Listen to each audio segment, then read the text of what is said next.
abakinnyi uyu munsi kuri podium muraza kubona nibura abongereza babiri. Ikintu kiriho mwitega ko kuri podium tuza kuba tubonaho nibura igihugu kifijyama uyu munsi kuri podium nibura abongereza babiri bajya kuri podium. Uko nuvuga ngo ejo mu bagore twabonyemo abahorandi babiri, abaholandikazi babiri, hanyuma mu bagabo twabonyemo ababirigi babiri. So podium ino munsi rero prediction yanjye niye muze kureba umukobwa w'umu Espanyol w'i Madrid yitwa Paulo Blasi, no umuntu kwitondera. Abongereza babiri Backstage Zoe ndetse na Cousins Mail, abangaba baraza kuba bafite igitutu gikomeye cyane cy'umukobwa w'umubirigi witwa Mons Frere, nabo nibo baza kubatanga. Ngewe rero Claudette ikaze muri shampiyona y'isi y'umukino wa magare, by'umwihariko muri masiganwa batengeje abakobwa bategeje imyaka 23 y'umurishyo, nuherekeje Claudette asohoka muri BK Arena.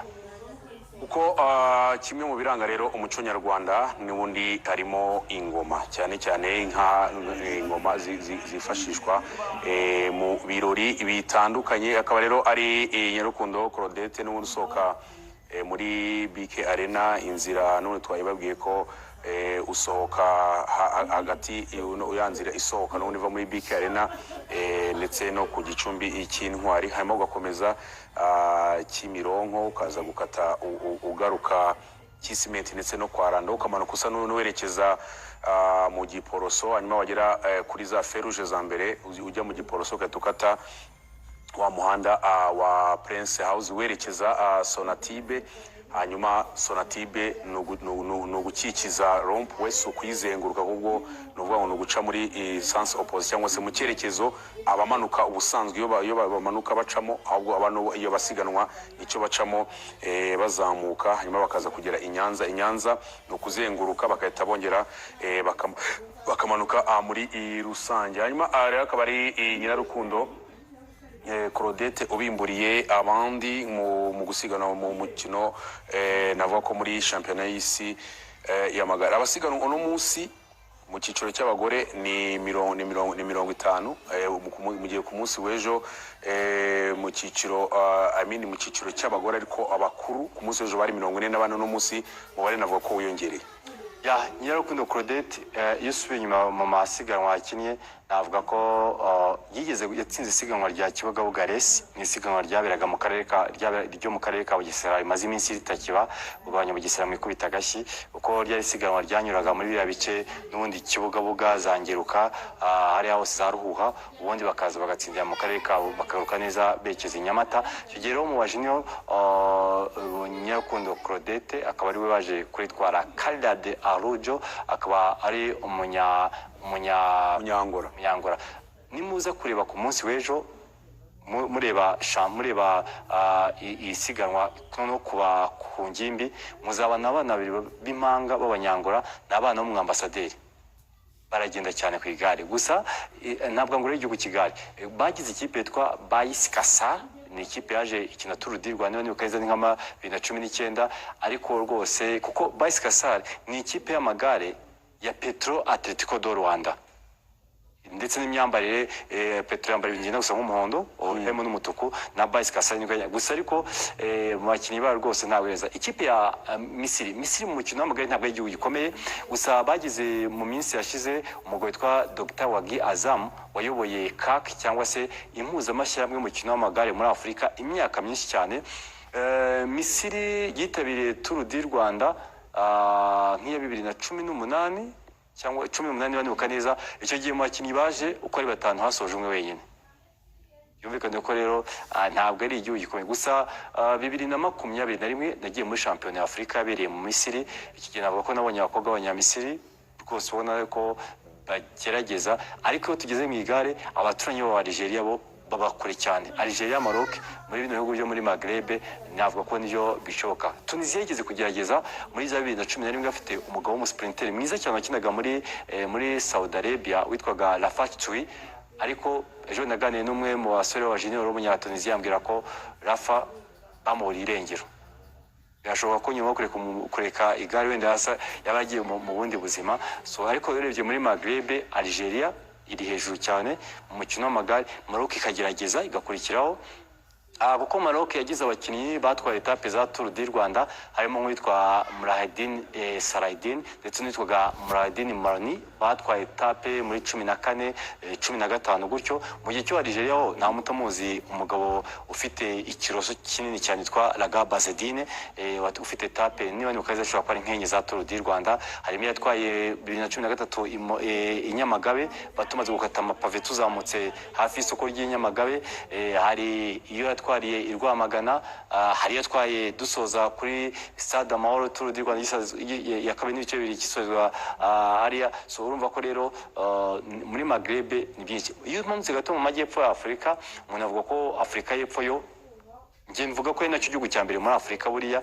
nubwo Eritrea igarukaho cyane Eritrea igarukaho cyane kuko ikina amasiganwa menshi yo muri Afrika ariko buriya abanyafrika y'epfo bo bateye intambwe ikomeye aho bagezaho bafite umukinnyi watwaye etape muri Tour de France ndetse bakanaye n'umukinnyi ushobora kuba yakina top 10 ya Tour de France ni umusore bamwita Dr Louis Menchis yatwaye etape ya Tour du Rwanda 2012 yari mu bantu bashobora gutwara Tour du Rwanda ariko ntabwo byamukundiye kubera ko icyo gihe yari mu ikipe ya UCI Center na Mero Kudus ariko hari ikipe ikomeye cyane y'abanyafrika y'epfo yarimo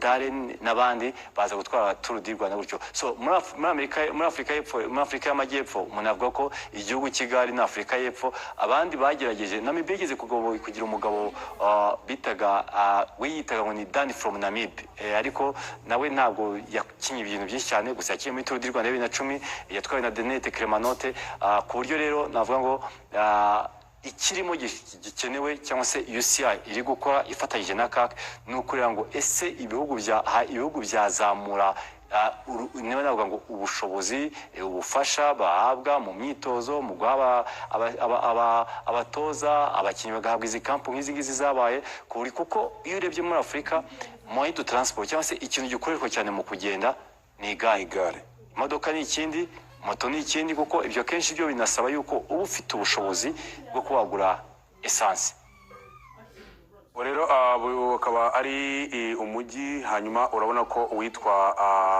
Nomesi ni umunya-Ethiopia-kazi akaba atigeze ahaguruka mu bagombaga gusiganwa akaba atabashije rero guhaguruka ntavuga ko ubwo n'umwe mu bakinnyi mirongo bagomba guhaguruka batahagurutse rero uyu akaba ari umunya-Ethiopia kazi Nomesi akaba atigeze ahaguruka ubwo mu bakinnyi 49 agomba guhaguruka ari wa 46 ni Nomesi Abla ni umunyatogo ntabwo ari umunya-Ethiopia ahubwo ni umunyatogo akaba we atigeze ahaguruka ashobora kuba yagize rero ikibazo muri rusange cyatumye adahaguruka ubwo kugeza ubu ngubu akaba ari 48 kuko 49 nibo bagombaga kuba guhaguruka akaba rero unono Messi nyuma yo kudahaguruka ubu akurikiwe na Johnson Asinata akaba ari umunyatanzania kazi w'imyaka 20 n'umwe ku muvuduko wa kilometero 40 ku isaha niwo Nyirarukundo Claudette afite amanuka yerekeza Sonatibe ibirometero 16 nibyo kugeza ubu ngubu rero asigaje gukora ibirometero 22 ndetse na metero 600 bagomba kuza gukora kuri uno munsi ari kumanuka yerekeza Sonatibe aho aza kwitafata n'ubundi umuhanda wo kuzamuka yerekeza aza kwitafata umuhanda uzamuka werekeza hariya i Nyanza aho n'ubundi aza kuza kuzenguruka agaruka hano kuri Sonatibe hanyuma ni Ahmed Darwish akaba ari umunyamisirikazi ubona ko uno mwaka yabaye uwa gatanu muri shampiyona y'igihugu navuga ko mu bakuru navuga ko nabyo ari nayo mpamvu byatumye umutoza w'ikipe y'igihugu aza kumugirira icyizere cy'uko aza kumuha umwanya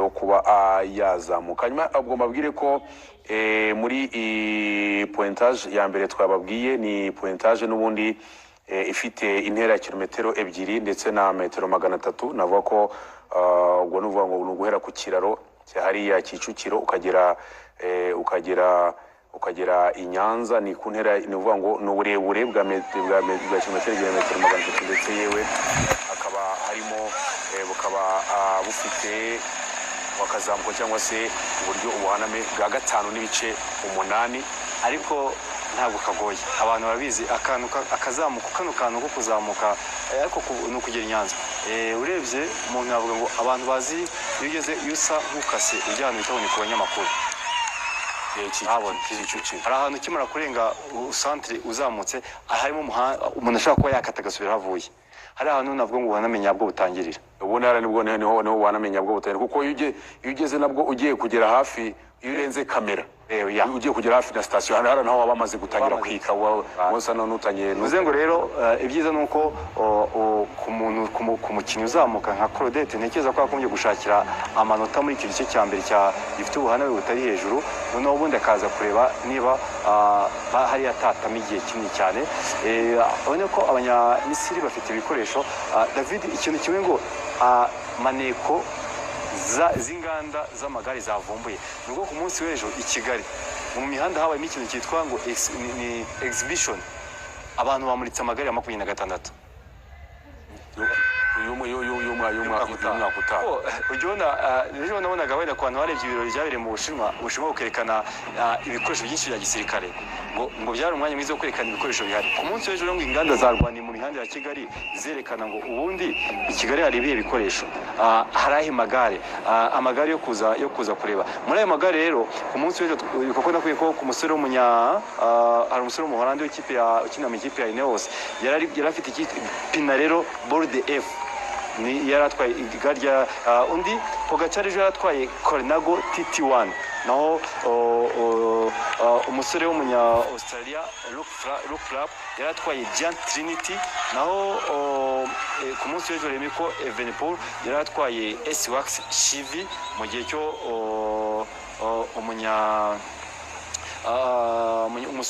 umusuwisi Stefan Kung we yatwaye Willie Spasonika SRR naho umunyanorvege Andreas Dexenson we yatwaye Lidl Din Fast mu gihe cyo indiga ryari hari niga ryari twawe na Bruno Armira we yatwaye Van Leysel XCR undi wari utwaye igare ku munsi w'ejo ryagarutsweho cyane ni umusore w'umu-Espanyol akaba ari umusore w'umu-Espanyol akaba ari Ivan Romeo we yatwaye Canyon Speed Max CF ahantu rero ubwo ni ukuvuga ngo n'ubundi no muri road race tuzongera kubona amagare nk'aya ngaya abakinnyi baserukanye kuko umwaka w'imikino mu magare umuntu avuga kuri kurangira kuko bisa nkaho iyo ravori irangiye abasigaye utuntu tw'uduklasike dukeya tuza nyuma n'andi masiganwa n'abakinnyi bakomeye basa nkaho batitabiriye ku buryo rero icyo umuntu aba ategereje Umunyakameruni byari byanze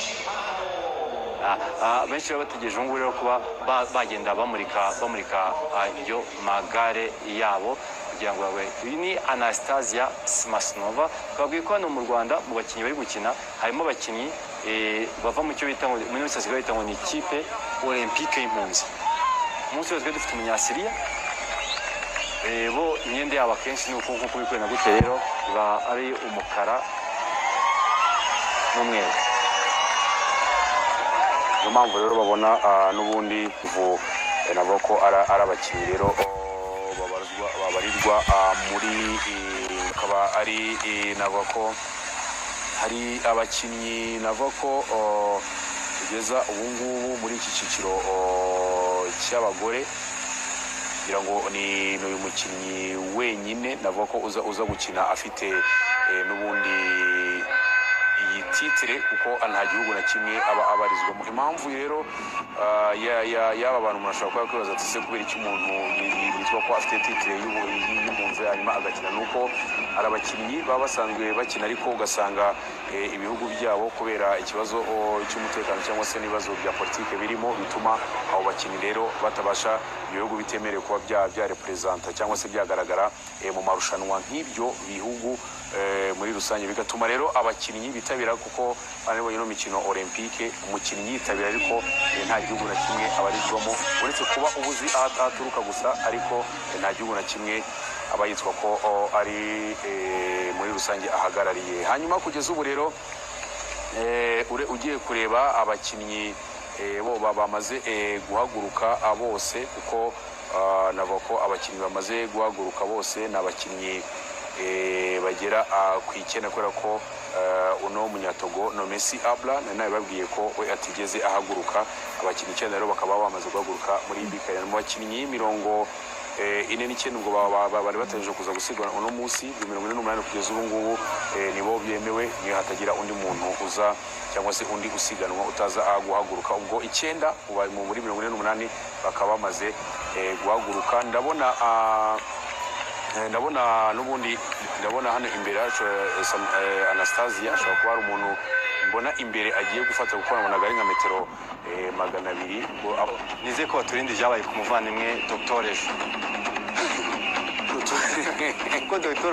yamurangije yamusoje yamusoje nuko Anastasia afite position nziza kuko buriya umukinnyi wafashe trajectoire ku munsi w'ejo Remeko Evenepoel avuze ko ikintu cyambere cye kiryoshye nuko kuva kuri Bikari na kugera Nyanza umuhanda warugororotse yari trajectoire imwe ku buryo rero byari byoroshye cyane kuba yafatiraho Claudette yatangiye gushaka Nyanza agiye gushaka Nyanza kuko nuko yamaze kurenga ahanga yamaze kurenga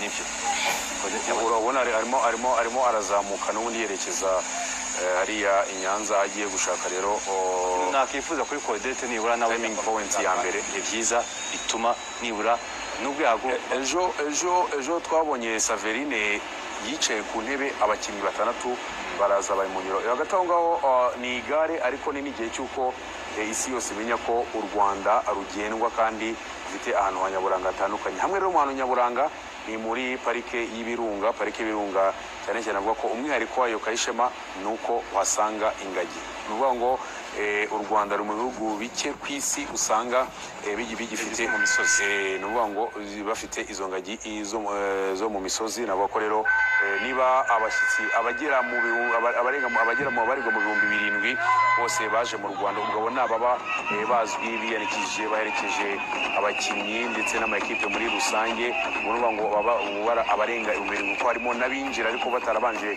kwiyandikisha binyuze mu buryo abantu biyandikishagamo abo bose rero niyo mpamvu n'abantu bagomba kuza kumenya ni hantu nyaburanga ni hantu heza ho kuza kure gusura mu Rwanda ku muvuduko wa kilometero 22 arimo azamuramo gato akagera kuri 24 ku isaha niwo muvuduko rero ni Claudette Nyirarukundo afite azamuka Nyanza agasozi kari ku buhaname bw'umunani n'ibice 6 navuga ko ubundi n'ubuhaname ku bakinnyi b'igare navuga ko buba bworoshye kuko nko muri ino etape araza kugira ubuhaname bwa moyenne ya 11 ngo ni ka gasozi bazamuka now she's about 1.1 kilometers from that split.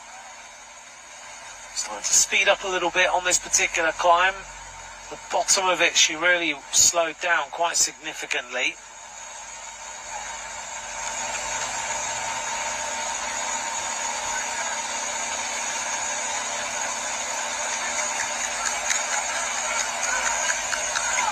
You can see there, big chainring still engaged, but riding right on the bottom gear. This is the Campaign Against Genocide Museum, one of the places that really is a need to visit in this particular town and city. It's right next to the Rwandan Parliament, chronicles the determined efforts to halt the 1994 genocide against the Tutsi. It's a living memorial, honours the bravery of those who fought to save their lives. This is Delfina Di Bella, rider for Argentina. 19 years of age, third in the Pan American Youth Games individual time trial. Rides for the Kukundradan cycling team.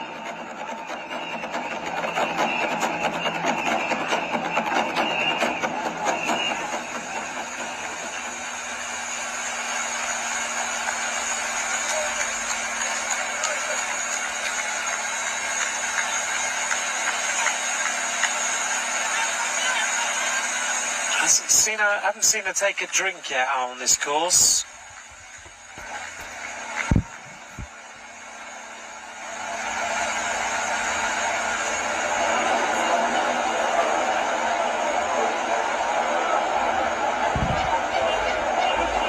This is the Amahoro Stadium. Beautiful curated stadium pitch.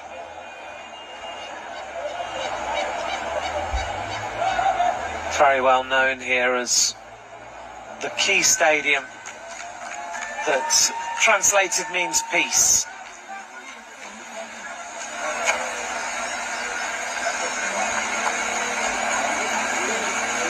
She's almost there now at the split, 300 metres to go till she sets the standard for everyone else to chase this morning. This is Mentala Bilal riding for Egypt.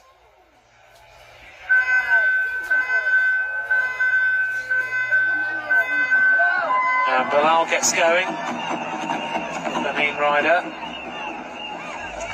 Here we are at the first of our intermediate splits for Niara Rukundo. She's going to set the standard now for everyone else to chase. She goes through. That first split in 19 minutes, 44.74. 32 kilometres an hour and a lovely greeting there.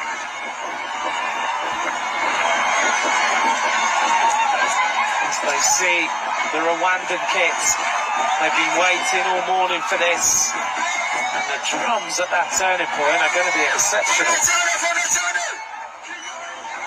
Claudette Niara Rukundo gets an amazing reception at the top of the course. Now this is the change from yesterday, so now we turn the top just after going through that intermediate split. We start to make our way back. So very fast now. It's all about getting straight line speed all the way back to the centre of Kigali.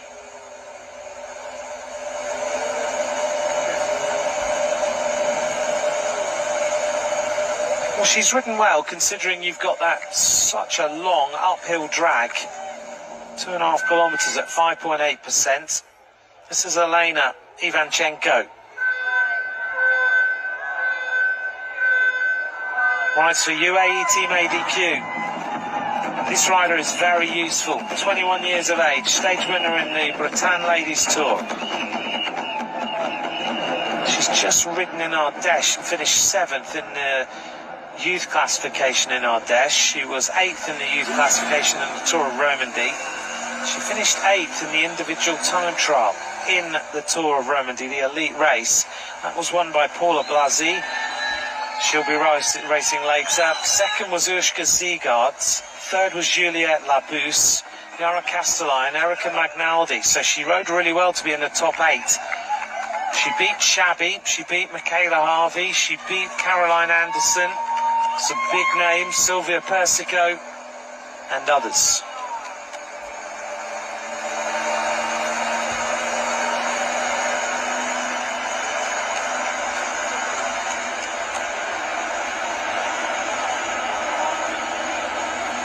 They're quite crazy about football here in Rwanda because of one particular British football team. Now this is the problem for Niara Rukundo. She needs to try and find some speed, and the more power riders will find speed on this return leg.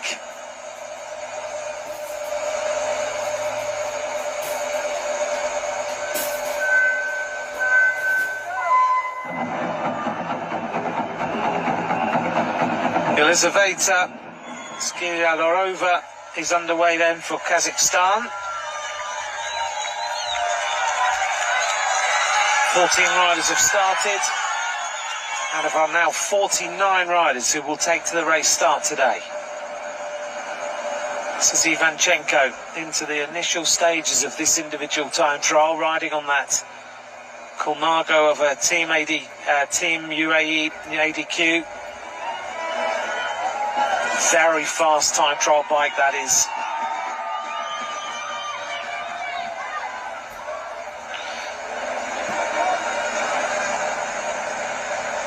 Samsonova goes through the intermediate split with the fastest time.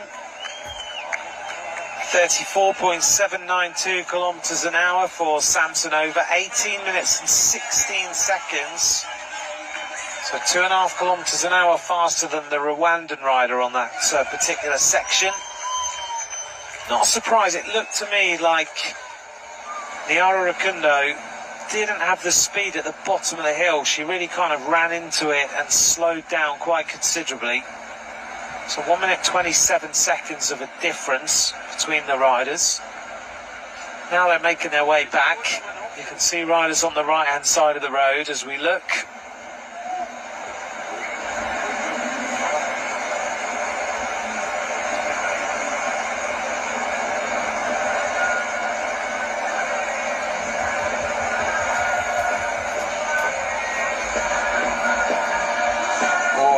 Big left-hand turn there into this left-hander now. Goes through there well.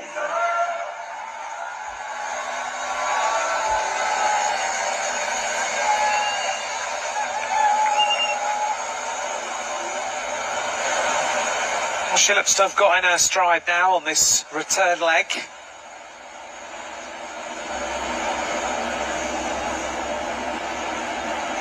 This is the Nyungwe Forest National Park in the southwest of Rwanda, one of the oldest and most biodiverse rainforests, spanning more than 1,000 square kilometres.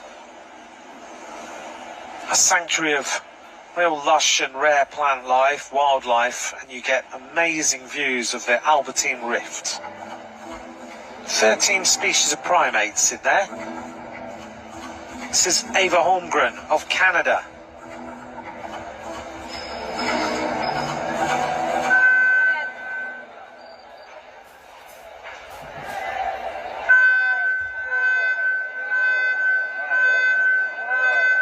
Holmgren underway, right to the team of Lidl Trek. 20 years of age, just ridden the Tour de l'Avenir, finished 16th overall, a very useful bike rider.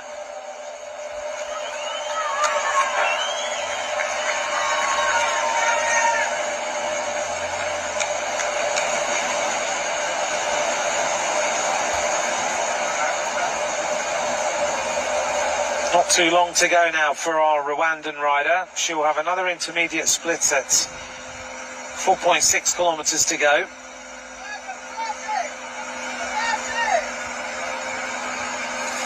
So Kumunsi here, struggling on this climb, the Eswatini champion in the elite road race, but finding this climb really, really tough.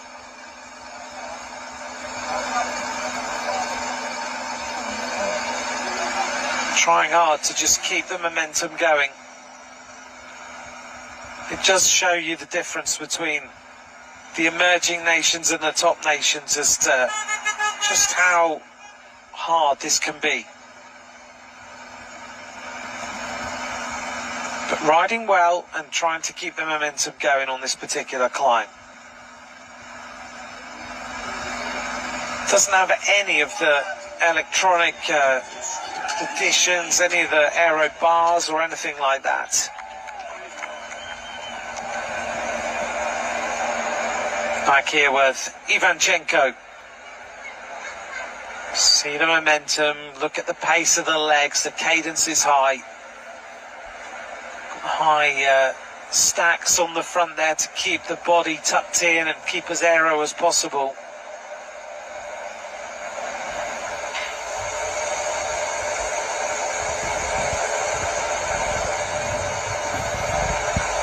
Here's our second intermediate split now. 17 riders are on the track. Second split, 39.2 kilometres.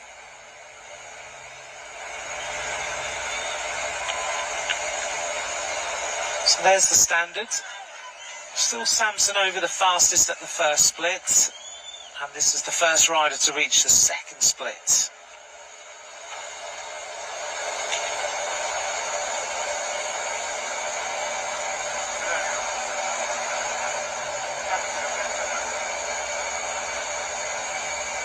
Back to the start now.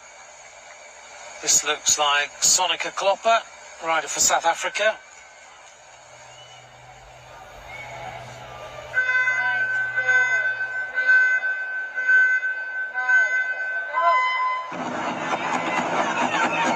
South Africa well represented in these championships.